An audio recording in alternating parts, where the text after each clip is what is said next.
Welcome to City Planner Plays City Tips, where I review your cities and give you tips on how to improve them. Today we're taking a look at Max's city of Moundsville. Interesting name, Max. I like that one myself. It is built on the Mountain Village map with a European theme and left-hand traffic enabled. Max indicates that their skill level is intermediate, and honestly, I agree, and you will see it as we go through this build. One of the first things I want to go through, though, is the story for this build, which is absolutely exceptional. The Moundsville area has existed for centuries in northern England. The area has historically been a place to buy cheap land for agricultural uses until recently, when agriculture started rapidly declining. Developers began converting some of the former farmland into housing, beginning with the Lindens and Carpenters districts. However, demand rapidly grew, and these urban expansions went beyond the original town limits into the small hamlet of Stirling, which ultimately became part of Moundsville. Many of the residents of Moundsville are quite young, which gave town leaders the idea of founding a university, which they hope would draw in more specialized workplaces into the town.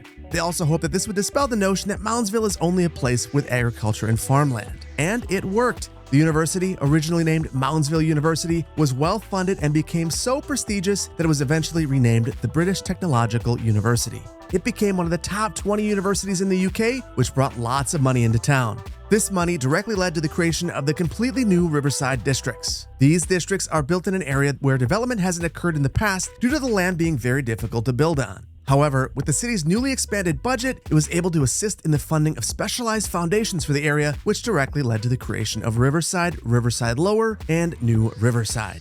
And let me tell you folks, stories like that are what give your builds history. It's what makes your builds special, and it's what gives the development patterns some sense and logic. So I absolutely love this. Excellent job with the story, Max. Now, before we dive into the build, let's talk about what this series is and isn't. It's an opportunity to celebrate the creativity of the City Skylines community. It's an opportunity to see other building styles other than my own for inspiration. It's also an opportunity to have me review your cities and give you tips on how to improve them. And it's an opportunity to get a City Planner City Score. What this isn't is an opportunity for negativity or roasting, not from me or the community as a whole. So please be nice in the comments. I'm here to help, not poke fun of you or make anyone uncomfortable. This should be a relaxing experience where you get constructive feedback that you can use to improve your city.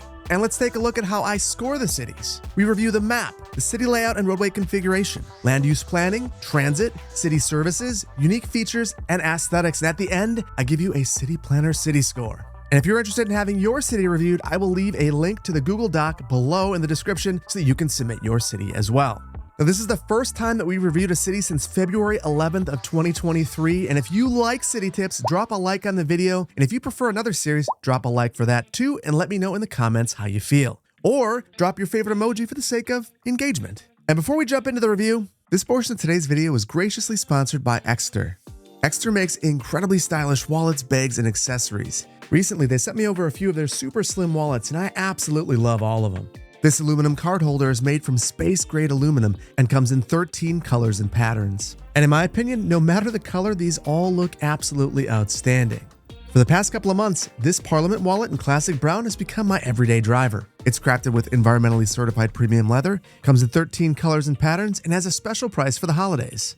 Both wallets hold up to 12 cards plus cash and feature built-in RFID blockers, which will keep you safe from wireless skimming. But I haven't even told you about my favorite part. The wallets come with this mechanism that fans out your cards when you need them. It also has this extra pocket where you can slip in a solar-powered wallet tracker or your most valuable and exclusive cards. Best of all, Exter has some absolutely amazing sales going on for Christmas. You can save up to 50% off your order, plus receive a free gift for all orders above $90. And if you want to save even more while supporting the channel, use my code CityPlanner at the link in the video description to get an additional discount on top of the already fantastic sales on the website. Once again, thanks to Exter for sponsoring. Let's get back to the video. Let's begin by discussing the map, and we're going to be completely honest here. When Max submitted this save on November 15th, there weren't many map options to choose from. If they pre-ordered, they'd have 12 maps, and if they didn't, they'd have 10. So out of the 10 maps that came with the game, I'd say that Mountain Village is one of the better maps. It's relatively flat, the climate is mild, and the winters are not overbearing. It has a strong water feature in the river here that comes in from two different sides, meets up in the middle, and creates a really interesting geography. It doesn't have overbuilt highways. There's just this one highway that comes with the default map and one rail line. It comes with this cool island in the middle of these rivers, and it has the opportunity for either striking views of the water or the mountains. And once again, they didn't have many options for maps, so I would say that this map is solidly a 2023 5 out of 5. Next up, let's go over the city layout and roadway configuration. There is a lot of good with the roadway network and the city layout, and a couple of things that could be improved. Let's begin with the good, and look at this roadway network. I love it. What this does to me is tell the story of the development of this city. You see historical patterns that lead to new patterns, different neighborhoods that have developed independently, different hamlets that were once standalone communities that have grown into this larger community.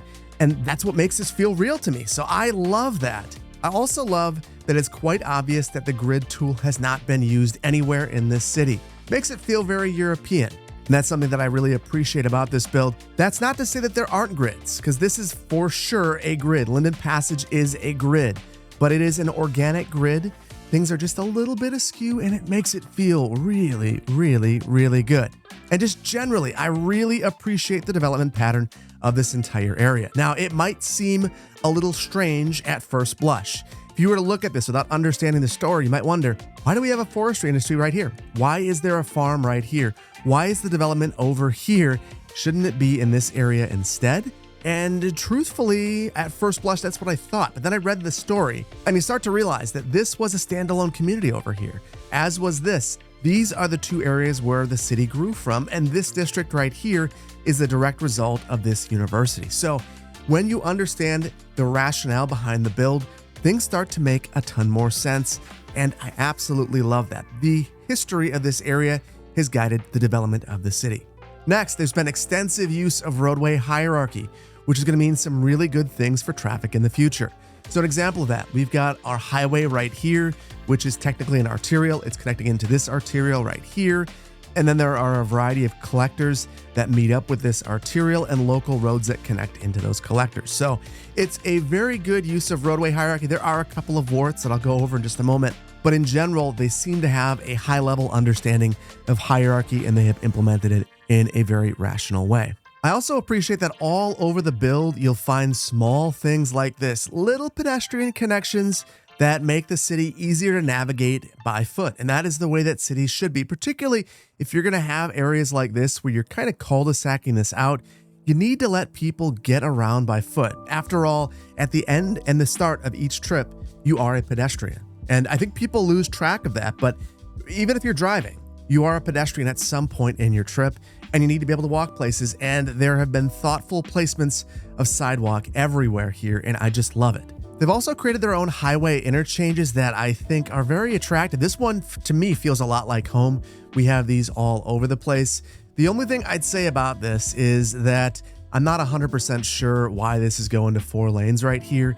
You could certainly have additional lanes to improve the roundabout, the function of it. Say something like this, we could upgrade this. And now you're basically allowing a bit more capacity within the roundabout itself. You could do the exact same thing here. And now you don't have people fighting between the different movements through here. But that is a minor gripe, minor nitpick. Generally, this is very, very good. And then I just want to highlight the use of local roads as keys. These are absolutely outstanding. It is just, this is really skilled work right here, the way that these are put together. I love the use of roundabouts here. I think that might be a shout out to Biffa. Maybe not. Maybe they had the exact same idea as Biffa, but either way, I love the way that this looks. And you can tell that this is the modern part of the city based on the amount of investment that's gone into this area. And in this shot alone, you can see another thing that I have a great deal of praise for. We've got 3 different types of bridges here. Now, I think some of them have varying levels of success. For instance, this one right here has the metal going into the water that would rust. That's a problem. I've done that myself, so I totally get it. Right here, we've got a bridge that you might have a difficult time seeing around the corner, but that's a minor nitpick again.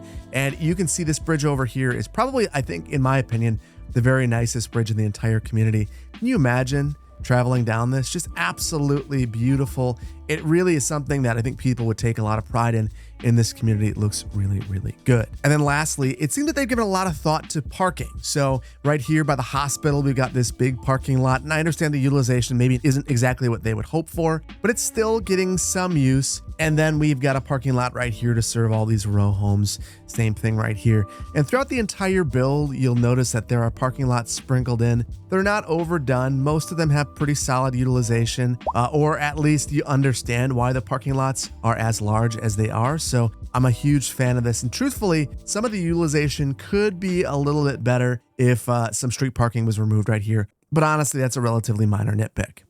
And with that, let's move on to some of the bad things. And I think you can see one of them right away. We're not respecting the topography, and that is why we've got some flooding right here. So here's what happened. At least here's what I think happened. So we've got the river right here, and then we started work on the quay walls, and you can see that there's been some underwater terraforming. Now this has changed the capacity of the river, and from my work creating maps, I can tell you that setting the water spawn points, at least in this state of the game, is really challenging. So if you mess with the capacity at all, it's gonna change the flow of the river, and you'll likely see stuff like this. The other thing that may have happened is they may have flattened a whole bunch of land here to make this asset sit correctly. So either way, what we probably would have wanted to do is just boost this up a little bit. And unfortunately, because there is no drain, this would take a long time to clear, and we may be causing more downstream negative effects. So this is a problem with the layout of the city. We've encroached upon the river a bit too much. We haven't respected the topography, and as a result, we have some flooding. Speaking of flooding, the layout of the city, the quay walls, some of our land use decisions here, just the general layout of the city along the river is problematic if you want a dam in the city. And truthfully, this is a city where I would kind of expect there to be a dam to control the flow of the water, to generate some power, and we've made it completely impossible. I've actually tested this. I added a dam right here to see what the upstream effects would be. And ultimately what happens is we flood our farms right here. We flood our water infrastructure right here. We flood out our university. It actually spills all the way back here and goes up to the top of the quay walls in our downtown area. So these are things you've got to think about before you start developing these areas, and maybe you want to back up a little ways, or you want to add more quay walls. So that is certainly something that I look at as kind of a detriment with the overall layout of the cities. It made it impossible to add something that really is logical on this map to this map. Next, I want to point out the lack of a grid leads to some interesting challenges. So there's a huge focus on roadway hierarchy. You can see it right here. We've got this arterial right here. There's a collector right here that has some local roads teeing into it. And then we've got all of these roads right here that are going into Lake Street. And what you'll notice is that there's a ton of cul-de-sacs on here, but what you'll notice there isn't is very many pedestrian connections. And there are little places all over the map. So I mentioned that there are thoughtful pedestrian connections. I believe that there could be more. So right now, for instance, let's say you lived in this house, 18 Evergreen Street, and you wanted to go right here, 31 Aspen Street. In reality, there would be a goat trail right here, and folks would just walk from Evergreen to Aspen. However, this is City Skylines 2, and people are either super respectful of right-of-way or not at all. In this case, I believe that they will be respectful. So without adding a path here, you're not going to have any pedestrian connectivity. And that, in my opinion, is a pretty significant issue. So I would look to have paths like this one that link this up. And you will lose your house, friend, because we decided to add a path here. So maybe that is one of the reasons why we're not seeing it. But I'd still like to see these sorts of paths added in, because this would really reduce the walk. Imagine you wanted to make that walk. You're walking all the way down Evergreen, down Prospect, down Lake, and then up Aspen just to get over here. And now you wouldn't even make the trip because the city planner got rid of your home. So, and on that, there is just a lot of cul-de-sacs. So I get it. It is a choice that some people prefer to have. They like to live on a cul-de-sac because you don't see as much traffic on your local street. Totally get that. But at the same time, it means that city service delivery is going to be much poorer. It's going to be more difficult to get around. And that is going to make for some unique challenges around here. Now, going back to roadway hierarchy for a moment, I want to point something out, because roadway hierarchy does break down a little bit, and there are some challenges in the new downtown area. So this interchange right here, if you were to start out a brand new map, you'd see that the Empire Highway and this interchange and the Franklin Highway, this is part of the default map. So this comes in and dumps off right here. I want to say it has like an L, and this is where you're supposed to start your city. This interchange has not changed with the context of the area. So we've got this interchange here going through our new downtown, and it provides no access to the downtown. So that means that the downtown gets the worst of all worlds. They don't get access to the highway. They get all the noise and the pollution from it. So that, to me, stinks. Now, it looks like they've tried to remedy this by adding this interchange right here, but the thing is, it's only a half interchange. So you could come from the highway and get to the downtown in either direction, but you can't get back on the highway. So that means that we're gonna have some interesting travel challenges. And you might have noticed when I was over here earlier, there was a huge traffic backup. And that's because let's think about how you would get back on the highway.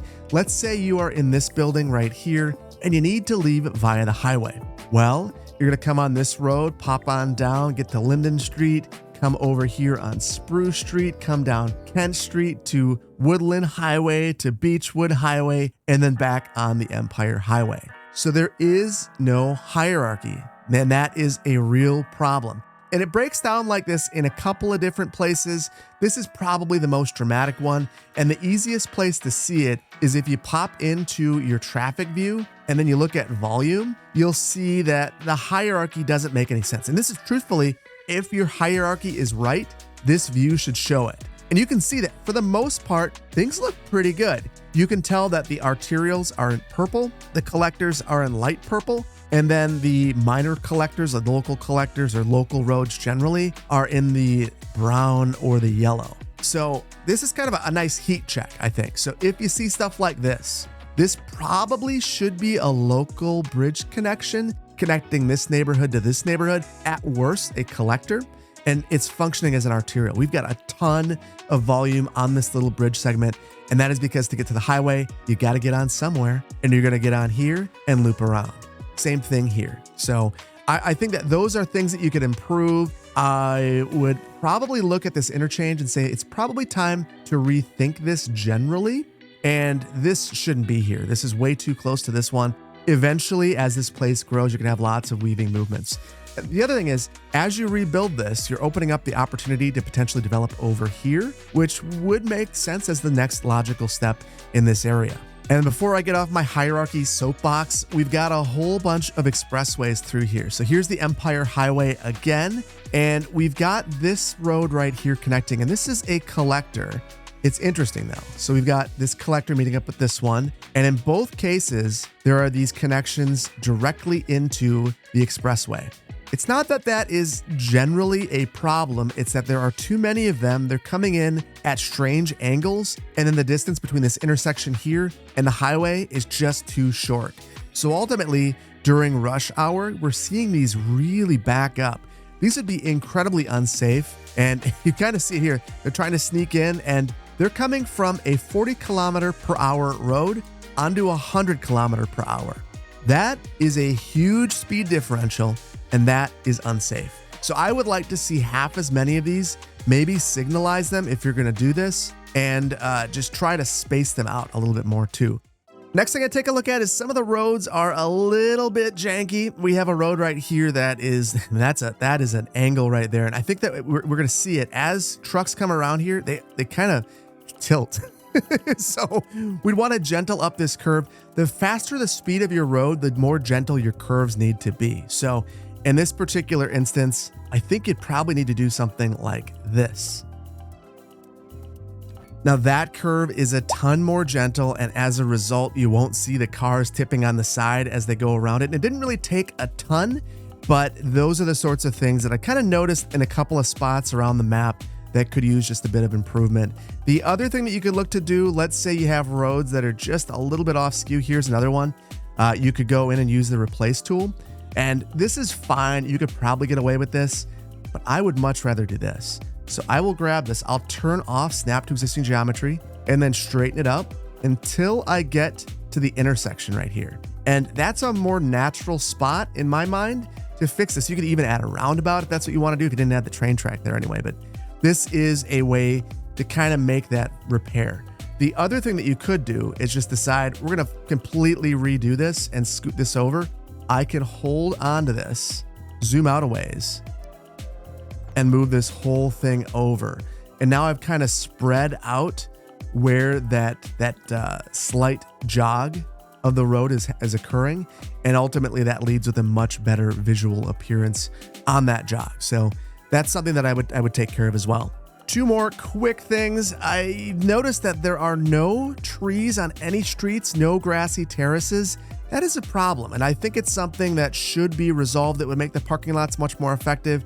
I guess maybe there's one street right here that has some, but very, very few generally throughout the entire city. So that is something that I would like to see, that reduces the urban heat island effect, makes the city more attractive generally, and it removes parking. So it's that next level of detail that I think could take this already really excellent city and make it even better. And then finally, I want to point out this. So this is more of a city layout thing.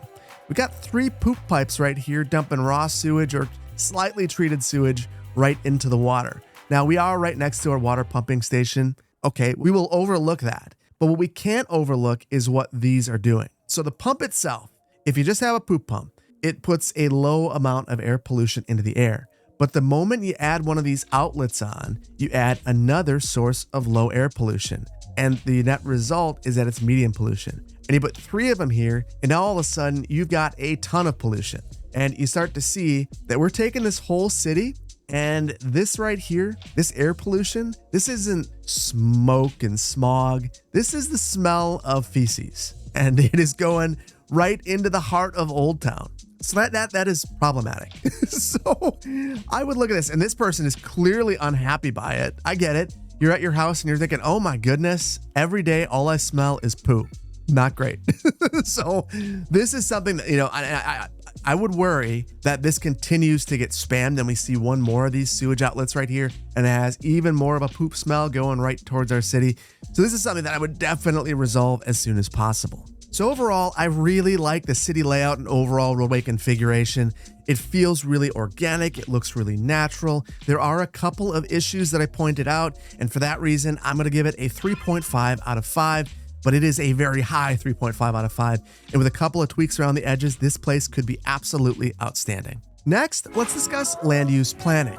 Generally, I like to divide this into the good and the bad, but there's really only good here, and it brings a tear to my eye. And I know you guys might be thinking I'm corny right now, but truthfully, Max just gets zoning, and I love to see it. What you see right here, this beautiful mix of colors, is someone who has tried to create an absolutely livable community, and they've succeeded. What you see here is that you could walk to work, you could walk to a bar, a barber shop, a grocery store, and that is just a thing of beauty. So there, I mentioned in the previous section, we've got a lot of cul-de-sacs, but even though we got cul-de-sacs, that doesn't mean you can't walk to things. So right here, let's say you live at the end of this cul-de-sac on Aspen Street. You can walk over to an office, you can walk over to a number of stores.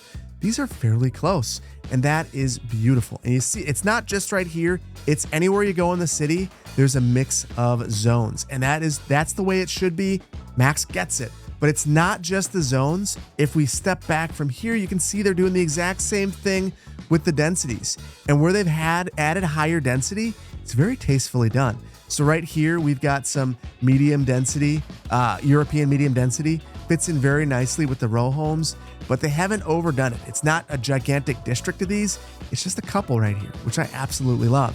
Right here, we got some low rent housing, just one, not a whole bunch. And it really fits in well and becomes a landmark along the Beechwood Highway, which I think is absolutely outstanding. Same thing here. We've got a couple of high density buildings, 2 high density towers, and then some medium density and some row homes, all mixed in this area to form one cohesive development, a node of activity. This is what it's all about, people. And then we get to the downtown, and this thing is absolutely outstanding. So there's a real temptation. You get to the downtown, and you get your high density, and you just want to spam it all over the place. They're not doing that. Look at this. There's just a couple of spots where we got some high density, and you still get this great looking skyline, but it's not overwhelming everything. We've got high density here, high density here, high density here, a bunch of row homes mixed in. We've got parking to serve these buildings. We've got some low density right on the front right here. Actually, is this low density? No, this is actually high density. They've just controlled the height by having some smaller lots here, which is a very effective way of doing it. And then they've sprinkled in assets that you might not think to put in a downtown area that still fit really, really well. Right here, we've got a community pool. It looks like it's some sort of amenity. Maybe this bar right here. You walk out here and you go, it's a pool front bar, something like that. Very, very cool. And just generally very well thought out. They've done an excellent job with the overall thoughtfulness to the massing of buildings and not overwhelming areas with density. And then finally, I wanted to highlight their industrial district because there's some really interesting things going on here. Now, it's not exactly land use planning. Right here, though, they've added these larger buildings that are not actually industrial buildings, but they fit in this area incredibly well, and they make this feel like an industrial park. So this is the kind of thing that I take inspiration from. This is really expert use of these assets. The only thing that I might personally change is I think that there needs to be a bit more parking in the industrial area. It's kind of a little bit smushed together, but reasonably, and that's a small nitpick. And as we're moving on to the needs improvement things, I guess you can obviously tell that the city's a work in progress. I'd love to see that. I understand that this area was developed as a direct response to the British Technological University being right here, but I'd still love to see more of a transition in density on this side. So that would be something I would look forward to in the future.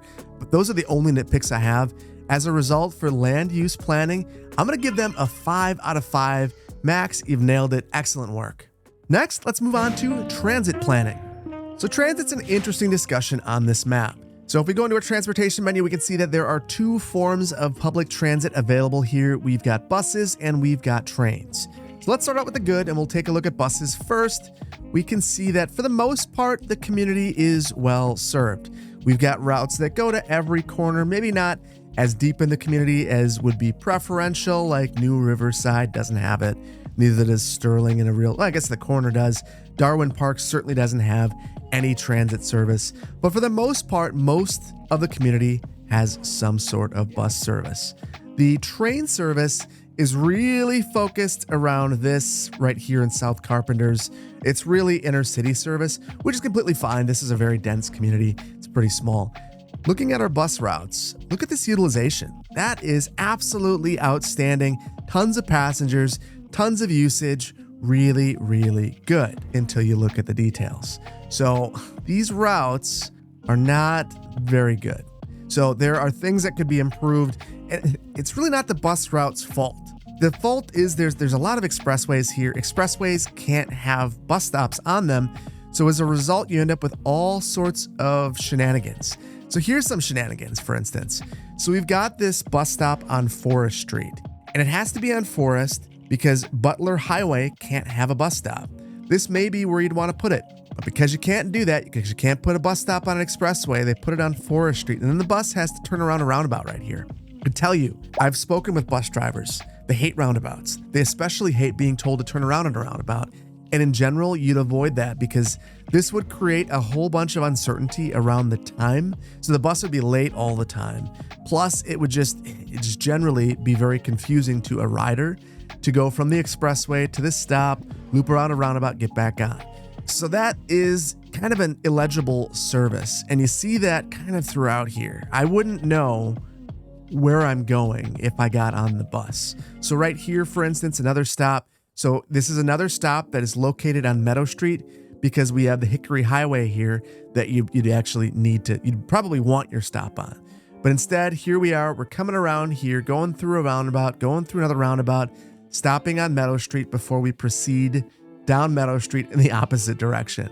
So if you're on the bus, and let's say you've been on since Hickory Highway, you're probably super confused about what the bus driver's doing. And you're kind of seeing that all over here. So that adds length onto the bus, increases the number of buses you need to have to serve the route. It's just not a good situation. But it goes beyond that. So we don't have bidirectional service. So generally with a transit route, you want to make sure that people can get on and off in both directions. And the reason why you'd want to do this, we got big loops right now, is let's say you're getting on right here and you want to get off right here. So obviously you could just walk that, but whatever. We'll hop on the bus here on the way to this destination, no problem. Just a quick jaunt right over here. Now on the way home, how do you get back over here? It's going to be a counterclockwise mess. It's going to be 8 kilometers. That's how long this route is. to get to your destination. And that's all because there's not bidirectional service. So I would like to see bidirectional service added here. But that's not all that I like to see added. Coming over to the train station, you can see that there are 2 routes here. One of the routes connects to this outside connection right here. Another one connects to this outside connection right here. So I'd love to see an intercity bus that hops on the highway and connects out here to whatever city is beyond here. And we could even have one that goes out this way. And here's the thing, it wouldn't even cost any extra money. There is a bus depot that has 7 buses that are just sitting at the garage. And bus routes don't cost you money. The bus depot and all of the buses at the depot do. So you're already spending almost 70 grand per month on all these buses. You might as well get them deployed. Another point with our buses is that they're not actually reaching all of the major destinations in the city. So you'd probably want to have a bus stop at the university. We don't have one. And we also don't have pedestrian connections to walk to a bus stop. So the whole university right here lacks transit service. And this is the biggest destination. That's what we heard in the story, is that this is the biggest destination in the entire region. So right now, to get over here to the university, you'd have to take a bus over here and walk all the way around here. And in the game, some sims might do that, but it's a ton less likely. So that is an improvement that I personally would really like to see in this area. And then finally, with the passenger service, I just want to say it's a little bit interesting to me that there are no taxis in this city. It's a fairly large city. I'd expect to see taxi service. Maybe they just didn't want it as a personal choice, but I guess I would still expect to see it here. We do have some taxi utilization, but again, this is coming. You can even see it. They're coming off the highway. And interestingly, they're actually coming, it looks, from this outside connection that I said we need to have intercity bus service for. Now I want to move over to rail. I don't know that I necessarily want to talk about cargo in particular, but I want to talk about what's happening here with our rail network. It seems like this has really been forced in here, and there's a lot going on, and things are really going to be gummed up at some point in the future. So we've got this rail line right here, and then we've got these really sharp angles in here and all sorts of loop-de-loos. We've got a rail yard right here, a cargo train terminal right here, and a passenger rail terminal right here. I think that more space needs to be given for all of these. It's just a lot in a small area.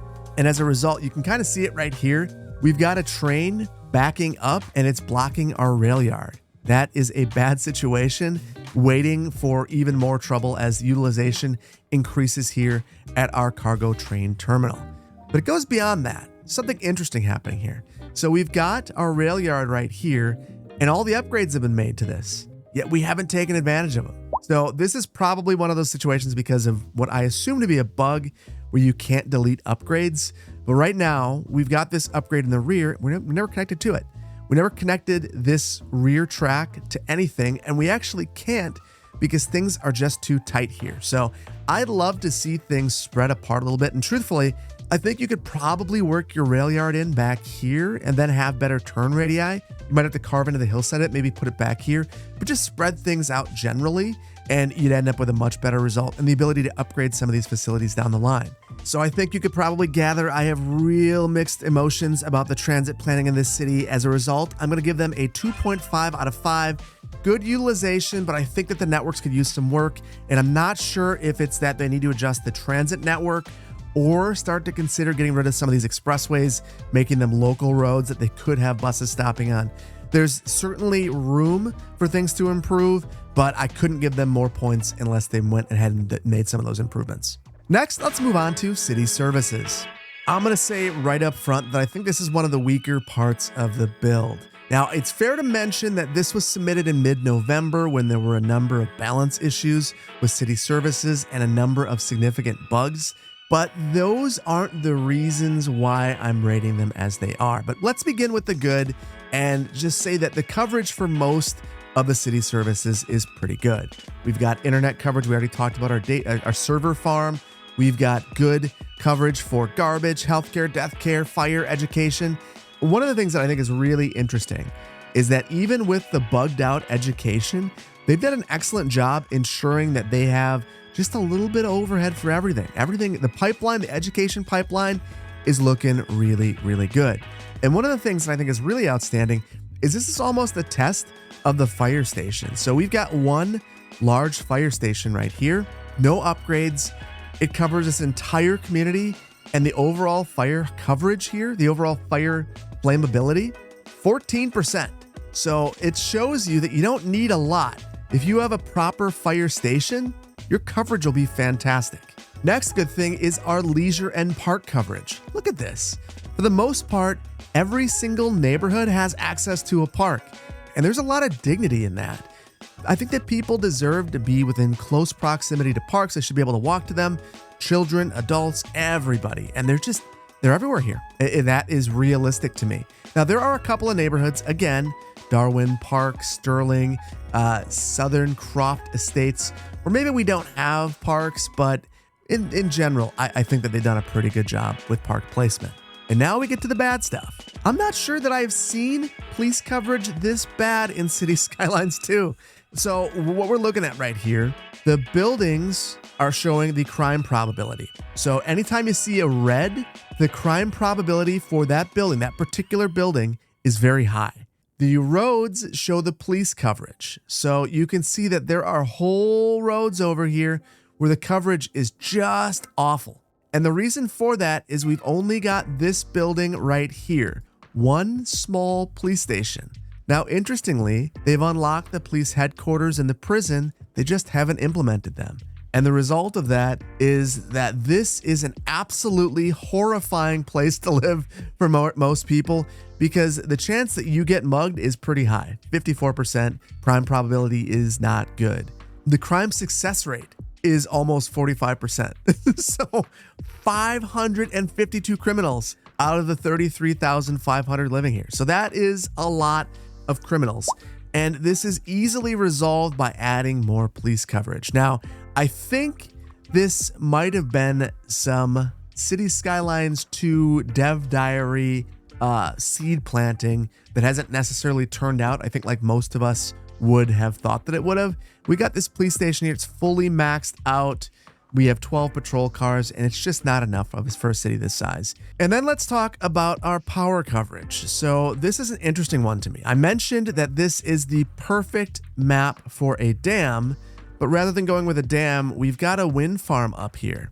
And there's nothing inherently wrong with the wind farm, but how do you access this for service? There's no way up here. So this is an example of just because the game lets you do something doesn't necessarily mean that you should do it. So they've got underground power lines going down here. This is where we get our power from. The other location that we're getting it from is our incinerator, which is fine. However, the incinerator is not connected to the outside world via power lines. At least I don't believe it is. Oh, it is underground, which is kind of par for the course because we've got that same thing happening right here. We've got some transformers that have no roadway access. Instead, they're connected with underground wires. So I don't love that either. These are things that I just, for me, it kind of breaks the immersion and realism. And when so many things are so great, I just love them to take the extra little bit of time on the utilities too to get those as right as possible. But again, it's kind of a theme with the utilities. We've got a couple of water pumping stations right here. We've got all of our sewage outlets right here. It kind of feels like utilities in general were an afterthought and kind of just spammed here so that you wouldn't have to worry about it. So this is an area of improvement that I think a little bit of thought into these things. These are individual builds where if you put the time into these, they become places that feel really realistic, that add to your city rather than being something that takes away from it. So highly recommend spending a little bit more time on these sorts of utility campuses. And then the final one is make sure that when you have city service buildings like your incinerator, you're giving them enough space around them. And you can do this in a couple of different ways. You can have parking lots that you will eventually delete and replace with sub buildings, paths right here that you can remove. But we've got all of these extensions that just simply, there's not enough space for them.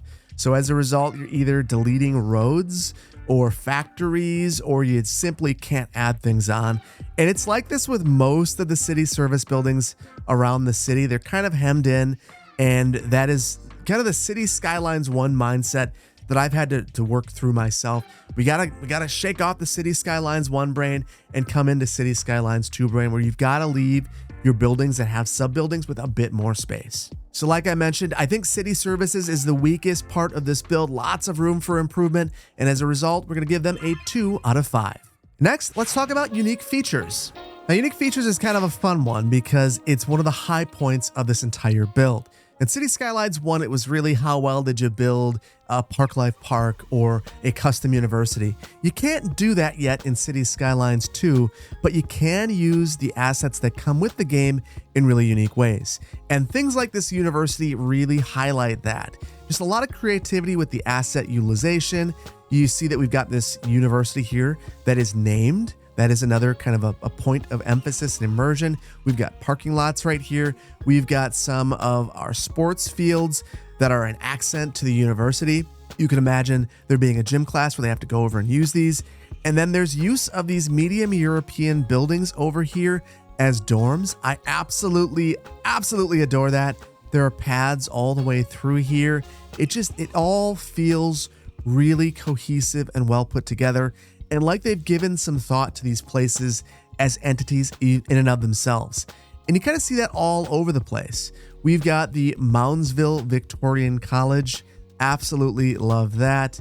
And every single district has a name. And there are stories behind the districts. You can tell that some of these districts are related. We got Linden Passage and Linden Way. We've got Old Carpenters right here, Greater Carpenters, Lumber Peak, all harkens back to what was here before and what is here now and the relationship between these districts. So all of that makes this feel really, really cohesive to me. And then there's some absolutely excellent use of some of the custom assets that come with the game. Right here, we've got the castle, the medieval castle, and it's named the Ruslandia Castle. It's on this island. There's a unique bridge to get there.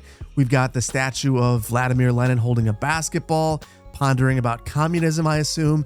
Right in the center, really well placed, a focal point of the downtown. Actually, I think that might be a globe, and he's on the Statue of Liberty. So who knows what he's pondering? Maybe he's pondering globalism. I guess I digress. But really, really like the way that these have been placed in a way that is really thoughtful, makes sense. Trees placed along the base, some parking because people might want to walk around here, park here, walk around, take a look.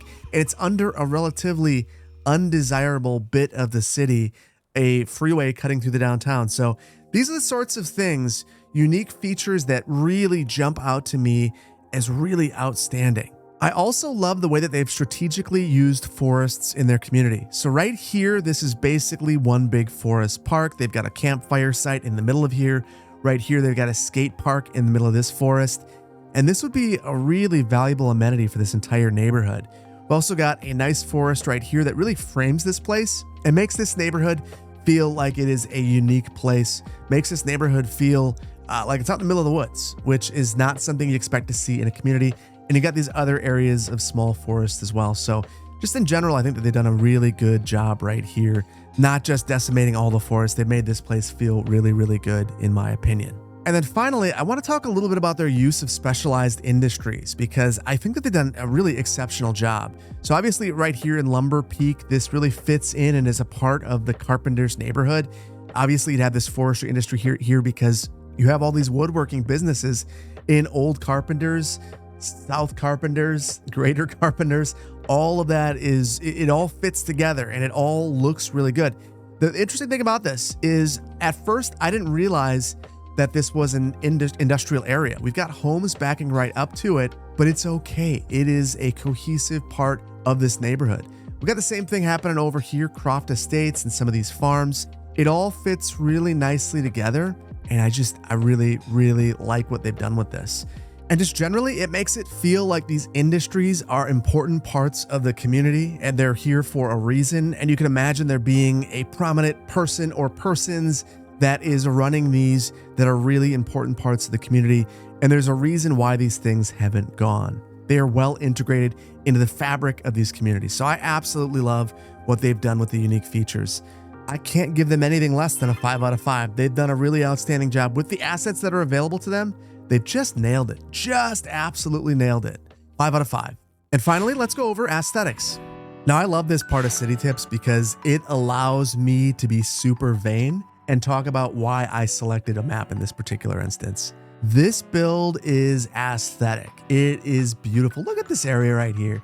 They blended the assets so well. It's striking. Everything that they've done in this entire build has, at least to me, it feels like they've done it because they want it to look beautiful. And I think that in general, they've just nailed it. This build is outstanding. I've seen a lot of people build on this map, and this is one of the better builds. That is something that, in my opinion, is really, it speaks highly to what Max has been able to do here. Now, there are rough edges, don't get me wrong, and I've talked about those, but when I was scrolling through the couple of submissions that I had, this is the one that spoke to me immediately. Looking at the pictures, looking at the way that they were able to use the assets, looking at the creativity that they have employed in every single neighborhood, the amount of detail in every single corner of this build, it is outstanding. Now, I mentioned the rough edges. We've got some oddities like our problems at our downtown. We've got our flooding at our university. We've got some janky roads. And that is why I will not give them the full 5 points, but I will give them 4.5 because I love this build. Max, this build has been an absolute inspiration. Looking at it has been outstanding. I'm really looking forward to other people having the opportunity to take a look at this for themselves, because you've just done a great job. This is a really fun build. I can see that this has been a labor of love and that you are a very creative person doing some really outstanding things. So like I mentioned, for aesthetics, we're giving them a 4.5 out of 5. And before we give them the City Planner City score, let's have a brief city tour.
I really hope I was able to do this city justice. It is absolutely beautiful, and I hope that came through.